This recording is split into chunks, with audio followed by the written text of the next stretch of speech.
Il-Ministru Michael Falzon jinsab fiċ-ċentru tal-kontroversja sħiħa marbuta mal-iskandlu tal-benefiċċji soċjali iżda bħal Robert Abela lanqas hu ma jrid iġorr responsabbiltà politika. Jekk għandix nirriżenja jien, ma nafx kissegux gazzetti. Dan intqal minn Ministru Falzon waqt li l-ġimgħa kien qed jindirizza lil ġurnalisti flimkien mal-Ministru Byron Camilleri b'Michael Falzon jispiċċa jgħid li din mhix kwistjoni politika.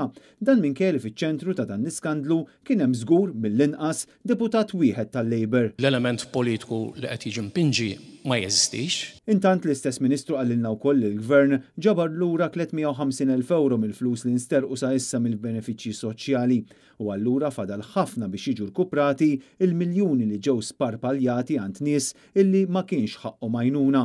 L-ammont kif diġà rappurtat għal darba 2-3 nista' ngħidlek li huwa fir-reġjun ta' 2.12 miljuni minn dak l-ammont sa issa nġabru lura madwar 350,000. Fil-qorti sa issa tresqu biss uħud minn nies li ħadu dawn il-flejjes iżda ħadd mill-hekk imsejħa ħut il-kbir għadu ma tressaq u ħadd ma jaf fiex waslu l-investigazzjonijiet min-naħa tal-Pulizija.